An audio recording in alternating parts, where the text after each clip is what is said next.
Well, hello again everyone and welcome back to the channel. My name's Aaron and today I'm going to be doing something slightly different than what I've been doing with the realism videos. This will be on a slightly different topic, and as you can see I'm trying a little bit of a different format for these videos, a bit more off the cuff so I can hopefully produce more content rather than it taking so long between each piece. The other major issue is I feel like this is an important topic to touch on specifically before I dive into the issue of race realism and how to address both systemic racism and the extremist elements of that group. And to do that, I've decided that today I will talk about the toxic nature of tribalism within activism. When it comes to personal choice, veganism is absolutely an understandable and reasonable personal choice to make, whether for health and dietary reasons or for moral and ethical reasons. So this video is in no way trying to diminish or condescend to those that care about veganism, but rather I want to touch on why I think a lot of the activism in that movement and in many social activist movements in general have in bringing together a broader group of people to cause real systemic changes to the issues that they're concerned about. And that problem is that many activist groups, if they've got a particular ideal or a particular goal that they're trying to pursue, often end up cloistering themselves off from those that would be willing to help them to create real systemic change, simply because at a different, more basal and fundamental level, they disagree on the motivations for said systemic change. Yeah, I know, a lot to say, but because I want to touch on a group that I may have problems with the activist component of, are not people that I have any personal contention with, which is why I wanted to address this through the context of an individual that I have a high degree of respect and regard for, Alex O'Connor, otherwise known as Cosmic Skeptic. If you're not familiar with this channel, definitely do go check it out. He mainly began on atheism, but recently has taken a turn very proactively into the cause of veganism and animal rights activism, which is fantastic. He's a very thoughtful individual that doesn't come to his conclusions arbitrarily or off the cuff. He tends to take a lot of time with introspection and examination of the issue before reaching any kind of solid and passionate conclusion. And hopefully, by addressing a person that I genuinely respect as an individual, I can talk about this issue in such a way that it doesn't immediately alienate those that I'm addressing. So first and foremost, when it comes to the core idea of veganism, in this video I'm presenting it thusly, that it is an immoral act to take the life of another sentient, cognizant being for the purposes of preference and taste or convenience of material. In other words, if it's milk, eggs, chicken, beef, leather outfits, or any other animal byproduct, the use of those products is extinguishing the life of another sentient creature, and therefore is an immoral action. The aspiration to minimize all suffering globally, not just for human beings, but for all sentient creatures, is something that would eventually be a great ideal to be able to accomplish. However, such a broad and binary stance is not something that society as a whole is going to be interested in accepting in any immediate way. And to back this up, let me just talk about my own personal experiences and why, for me personally, I do not feel any moral or ethical compunction with taking the life of a living creature for the purposes of consumption. Perhaps that makes me barbaric, but nevertheless, it is how I feel. Now, I grew up in a family that hunted quite a bit. From about 6 to 16, I would go up with my father and my brother to be able to hunt everything from elk to deer to antelope to birds. So I have personally taken the life of animals, field stripped them, broke them apart, brought them home for butchery, and then eaten it later on. I've seen all the gory details that go into the taking of a life of a sentient creature and not having any real moral compunction about eating that animal as food. Now, I'm sure on the basal internal level, part of that can be pegged down to desensitization, that when you're exposed to this stuff at an earlier age, you have less of a visceral reaction to the gore, the blood, the violence that's actually involved in the process. And to some extent, that is certainly true. However, that's not why I don't feel any moral compunction taking the life of an animal in the context of hunting. I've been living in Colorado my entire life, both on the western slope and in the metro area. And that's where we've done all of the hunting that I've done growing up. In this state, we have no apex predators for the elk populations. For deer and antelope, there is some predation available through coyotes, mountain lions, but for the most part, the larger herbivores in this area do not have any natural apex predator to keep their population in check. We humans wiped out the wolves that live in this area, and there aren't any left in Colorado, really.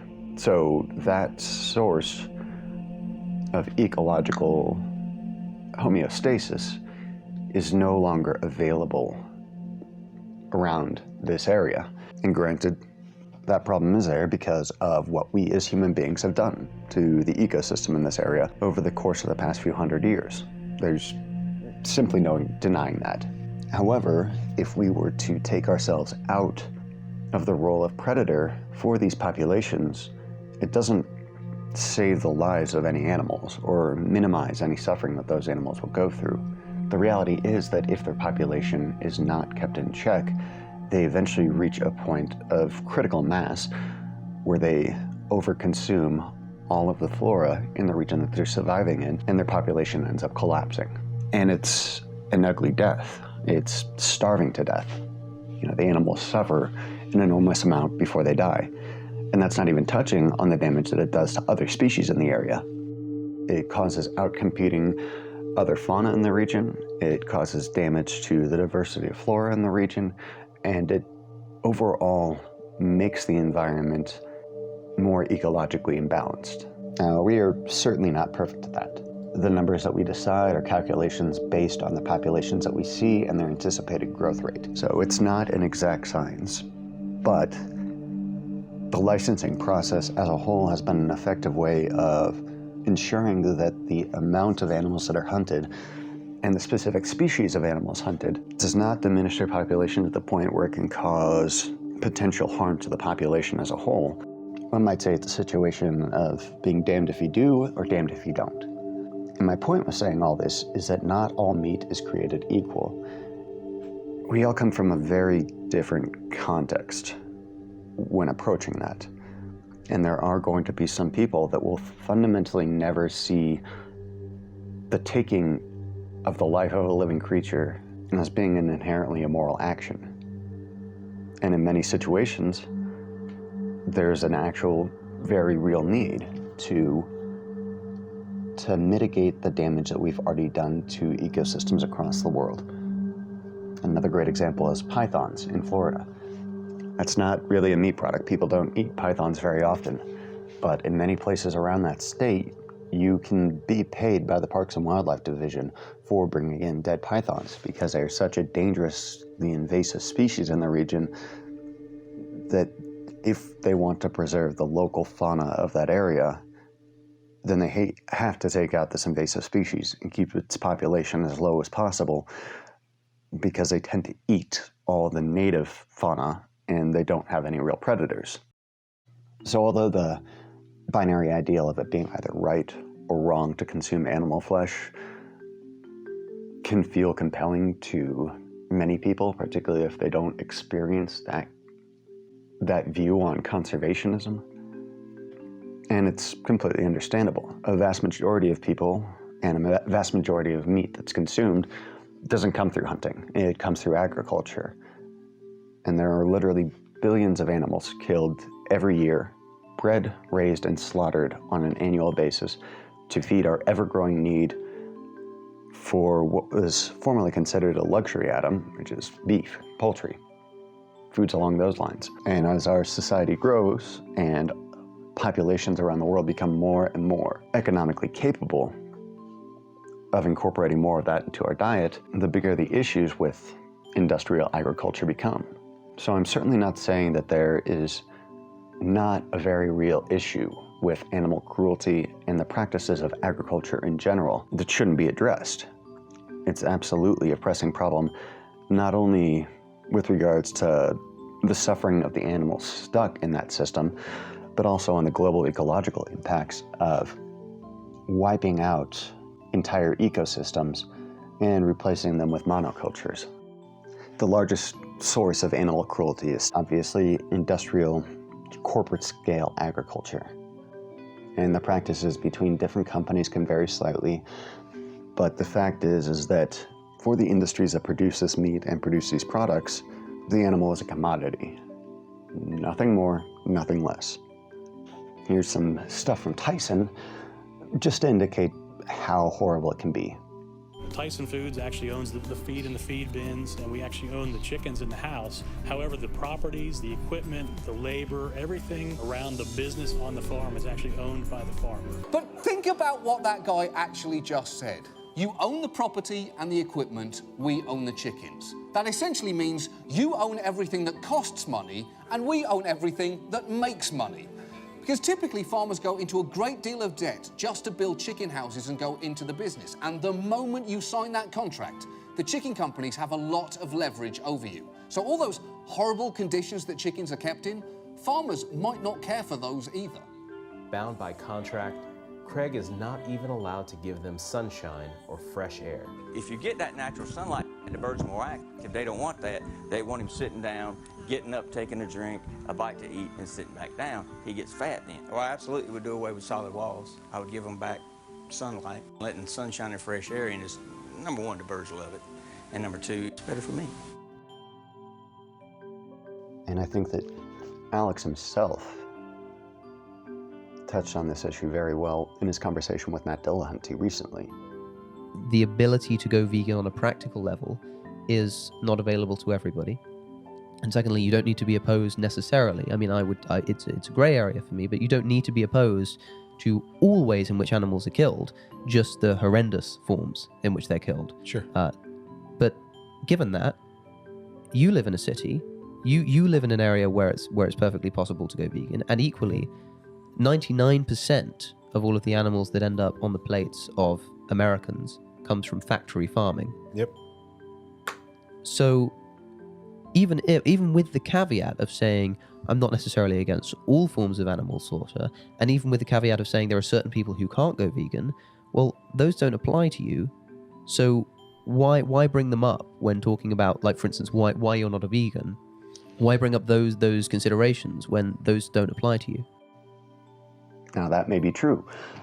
A large majority of the animals consumed on an annual basis are something that we do based on preference.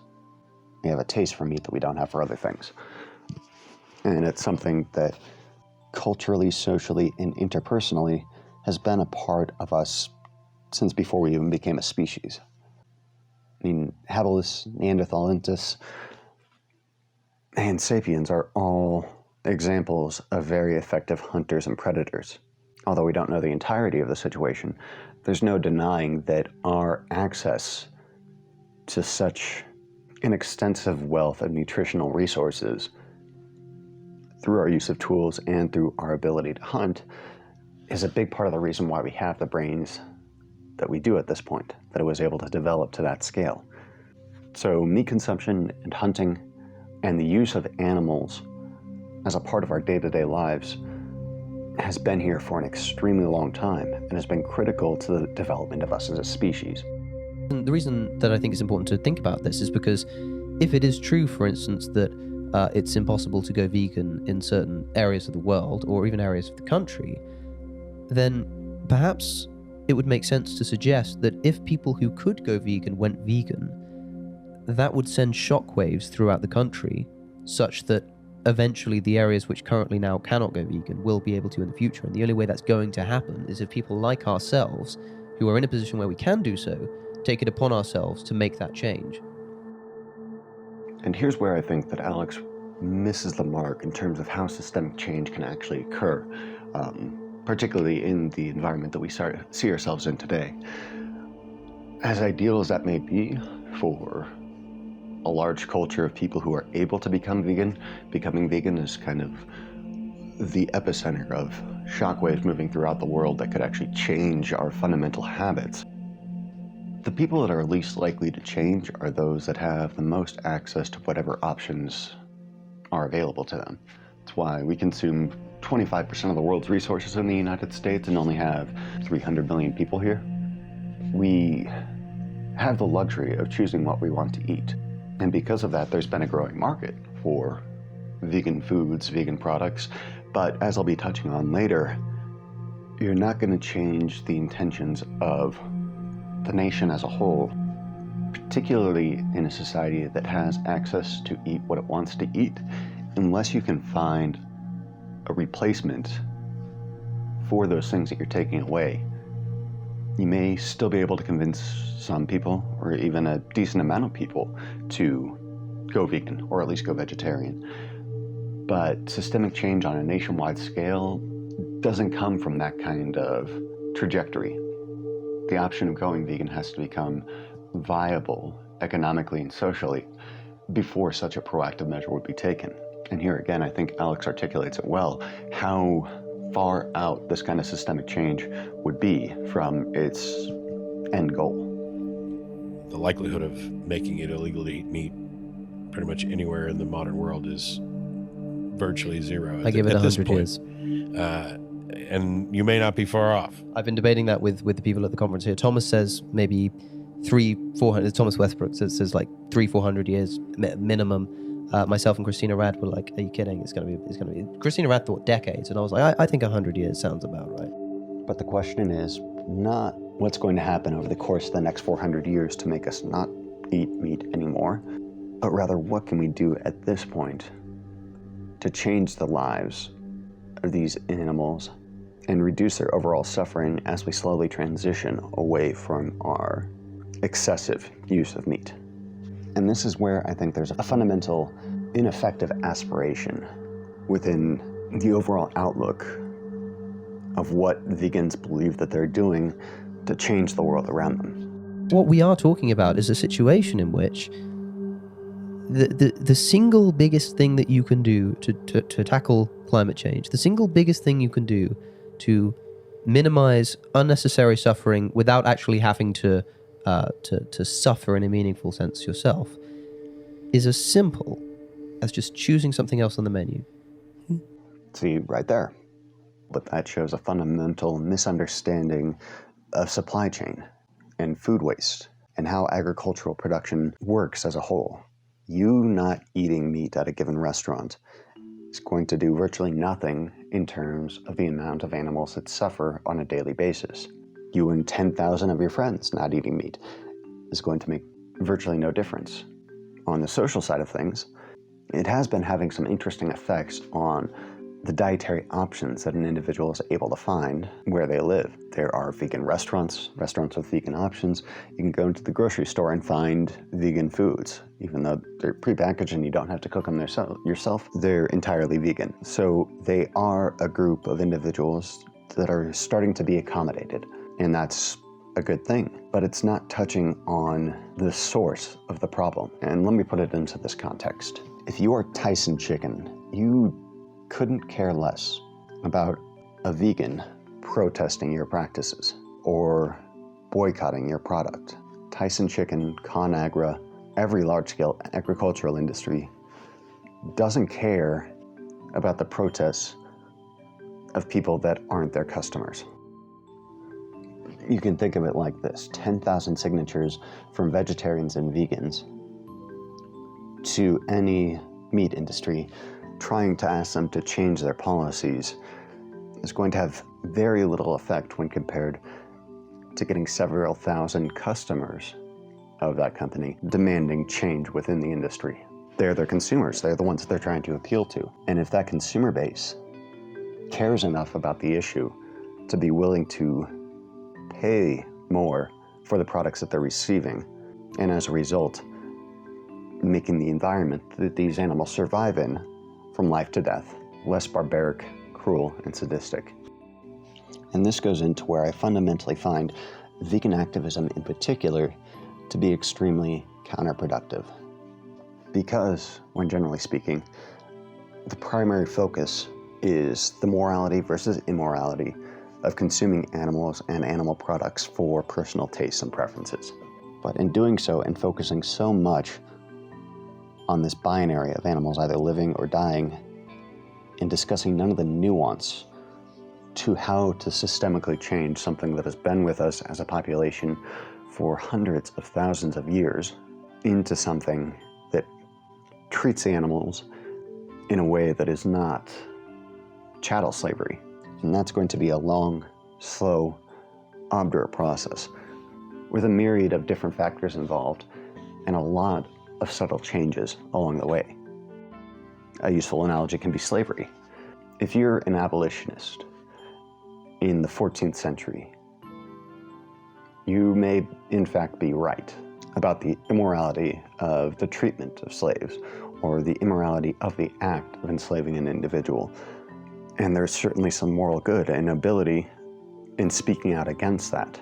But no matter how loud you shout at that point about the immorality of something so entrenched and systemic, you're not actually going to change that situation. The entire sociological environment as a whole has to change to the point where it's ready to be able to abandon anachronistic and barbaric processes. Without industrialization, we wouldn't have eliminated slavery. Without the technology that we have today, that kind of servitude would still be around. Now, does that mean that it's useless to protest slavery and just let things go? Or that it's just okay to ignore the cruelties being exacted upon animals and just kind of accept that as being what it is? That's not really what I'm trying to say. I rather think that because this sort of activism is so centrally focused on this primary goal of discussing the morality versus immorality of consuming animal products, they cloister themselves off from real discourse and real systemic change because they alienate people that would otherwise be perfectly willing to be allied with you on causes of animal rights, but are addressed as immoral individuals simply because of where they stand on the issue now. And whether or not you believe a person is committing an immoral act on a regular basis by consuming meat, if you want to change the lives of animals, to start to minimize their suffering, and to find real methods through which to change our dietary practices as a whole, you don't do that effectively by bludgeoning people over the head with this moral outrage on a regular basis. You can show me as many videos as you want to of the suffering of animals inside of large-scale farms, and I can agree with a vast majority of it, even if it's coming from somebody that I fundamentally disagree with. The problem is that it doesn't change my mind on the issue at all, because it's missing where we are now and what would be needed to make those long-term changes actually happen. Now, on a positive note, these things are slowly changing over time. We've started to be able to make products that taste almost identical to meat, have a high protein content, and contain no animal products. We're able to produce a large number of products that used to require animal components without those animal components. And although some of these things were matters of luxury, other ones were critical. Cattle were a critical part of the development of insulin and the ability to produce that on large scales. Did the animal want to? No. Was it being forced into servitude under the human species? Sure. But it also would save thousands of people from dying on a monthly basis due to their diabetes. Now again, that's something that we've been able to move past, and very few insulin products at this point need cattle to be able to produce it. So things do change. We're about 12 to 15,000 years away from being tribalistic hunter-gatherers. And considering how long we've been here as a species, let alone how long we've been here as a genus, we're infants when it comes to actually resolving these complex systemic issues that we ourselves have entrapped ourselves in. So, with all that being said, where do I think that people like myself could find common ground with even the most ardent vegan and be able to work together with them to create real systemic change and the practices of industrial agriculture as a whole. And I don't know when it comes to the most ardent vegan activist, but that's why I decided to touch on this loosely in regards to Alex, because even though he's extremely passionate about this cause, I wouldn't call him an extremist or a zealot. I think that he genuinely cares about this issue and wants to see real change. And even though I don't agree with him on the moral binary of the morality versus immorality of the consumption of meat and animal products, I could certainly find common grounds to work with him or anyone else in the vegan community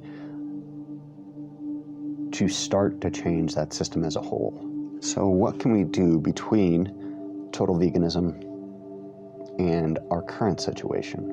And I think a critical element of that can be to make the cost of animal products more commensurate with the environmental impact. A big portion of why your chicken nuggets at McDonald's only cost you a couple of bucks, or 2 pounds of ground beef at the grocery store isn't very expensive, is because on a whole, the production of meat is not that expensive of a process. There's a lot of stuff that we do in the name of a profit margin that does not recognize the animal they use for that profit as a living creature. They see it as a commodity. And again, the use of living creatures as food, as resources, is not something that's going to change overnight. It might not even change in a millennia. But there's a lot of progress that can be made between what we have now and what our ideal goal would be that's not being addressed simply because the most passionate advocates end up trying to walk several miles in a single step and getting frustrated at the fact that they're not getting there. Whether it be on the issue of veganism, or systemic racism, or economic inequality, or any other issue that one might be passionate about. Recognize the world that you live in today and see what changes you can feasibly make within that environment to create a better future. You're not going to reach your end goals, probably even within your own lifetime, but you can be the catalyst for changes that would be felt generations down the road. And I think that's a far better accomplishment than screaming into a void in such a way that not only aren't people listening, but they're actively dismissing it. Anyways, that's all I've got to say with this one. Again, I'm talking much more about activism as a whole, and veganism just happens to be the source through which I wanted to articulate these problems. The next video out will be the one on race realism, and so anyways, I hope you enjoyed the video, or if you hated it, feel free to like, subscribe, comment, call me an asshole, all the usual YouTube stuff. And until then, take care and fare thee well.